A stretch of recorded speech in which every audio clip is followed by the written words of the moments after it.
नमस्कार. ज्योतिष आणि रहस्यामध्ये मिथुन राशीच्या सर्व जातकांचं मनापासून स्वागत आहे. मे 2026 हा महिना तुमच्यासाठी खूप महत्वाचे बदल घेऊन येतोय.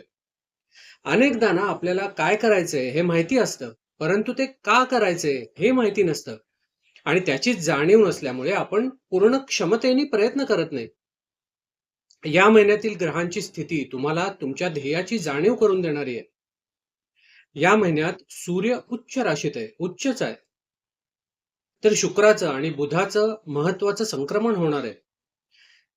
तर तुमचं आरोग्य कसं असेल, तुमचं शिक्षण कसं असेल, प्रेमसंबंधांसाठी हा महिना कसा आहे, करिअरसाठी कसा आहे, आर्थिक स्थिती कशी असेल, याचा हे आपण आज अगदी सविस्तरपणे समजून घेणार आहोत. तर सगळ्यात आधी आपण ग्रहांची स्थिती समजून घेऊया.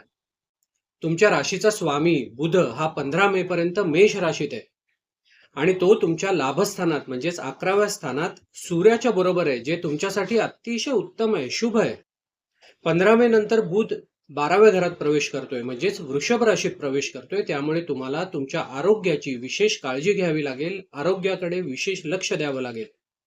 15 मे नंतर तुमची प्रतिकार शक्ती, ज्याला आपण इम्युनिटी म्हणतो, ती थोडीशी कमी होऊ शकते आणि त्याचबरोबर स्किन इन्फेक्शन्स किंवा त्वचेसंबंधी काही विकार, काही ॲलर्जीज आणि झोपेचे वेळापत्रक बिघडण्याची शक्यता इथे दिसते.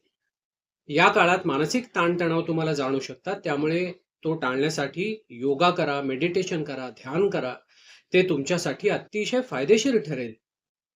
जर तुम्ही विद्यार्थी असाल किंवा काही शिक्षण घेत असाल तर त्यासाठी हा अतिशय उत्साहाचा महिना आहे.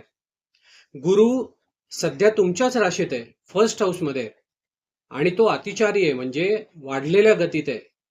जे विद्यार्थी परदेशात किंवा इतर शहरात जाऊन शिक्षण घेण्याचा विचार करतायत ना, त्यांच्यासाठी 14 मे नंतर अतिशय उत्तम योग इथे दिसून येत आहेत. जॉब अँड करिअरच्या बाबतीत बघितलं तर शनी सध्या तुमच्या दशम स्थानात आहे. त्यामुळे मेहनत तर तुम्हाला करावी लागेलच, नो डाऊट अबाउट दॅट. कामात योग्य ती शिस्त पाळा आणि प्रामाणिकपणे आपलं काम करा, कुठलीही कुचराई करू नका. कारण शनी हा कर्म फलदाता आहे, हे लक्षात ठेवा. जसं काम तुम्ही कराल तसंच फळ तुम्हाला मिळेल. पुढे 11 मे नंतर मंगळ तुमच्या लाभस्थानात येणार आहे. त्यामुळे रिअल इस्टेट, डिफेन्स किंवा तांत्रिक क्षेत्रातील लोकांसाठी अतिशय चांगले लाभाचे योग जुळून येतील. 15 मे पर्यंत व्यवसायात किंवा बिझनेसमध्ये सुद्धा चांगले यश मिळण्याची शक्यता आहे. त्यानंतर मात्र तुम्हाला तुमच्या खर्चांवर थोडंसं नियंत्रण ठेवावं लागेल.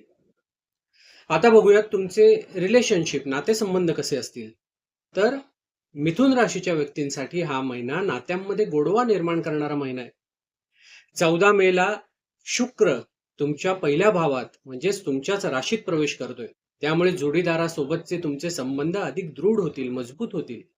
जुने काही तुमचे गैरसमज असतील तर ते ऑटोमॅटिकली दूर होतील. वैवाहिक जीवनाच्या बाबतीत बघितलं ना, तर गुरु सध्या तुमच्या पहिल्या भावात आहे, तुमच्याच राशीत आहे आणि त्याची दृष्टी थेट सप्तम भावावर आहे, म्हणजेच तुमच्या विवाह स्थानावर आहे. त्याच्यामुळे जोडीदारासोबतचे तुमचे संबंध अतिशय चांगले राहणार आहेत. जे लोक अविवाहित आहेत किंवा विवाहाच्या शोधात आहेत त्यांच्यासाठी सुद्धा लग्नाचे नवीन योग जुळून येऊ शकतात. पुढे आपण बघितलं ना, तर राहू सध्या तुमच्या भाग्यस्थानात आहे. त्याच्यामुळे भाग्यामध्ये थोडासा अडथळा निर्माण करू शकतो. पण गुरुची दृष्टी त्याच्यावर असल्यामुळे घाबरण्याचं अजिबात कारण नाही. तुमची रखडलेली कामं नक्की मार्गी लागतील. हा महिना अधिक यशस्वी करण्यासाठी काही सोपे उपाय तुम्ही करा. काय तर दर बुधवारी गणपती बाप्पाला दुर्वा अर्पण करा किंवा लाडूचा नैवेद्य अर्पण करा. पक्ष्यांना धान्य खायला द्या, पाणी ठेवा आणि दररोज ओम नमः शिवाय याचा जाप तुमच्यासाठी अतिशय फायदेशीर ठरेल. एकंदर मिथुन राशीच्या लोकांसाठी हा महिना प्रगतीचा आहे. तुमची मेहनत तुम्हाला नक्कीच फळ देऊन जाईल. जाता जाता एक लक्षात ठेवा की हे जे विश्लेषण आज आपण पाहिलं हे एक जनरल रीडिंग आहे.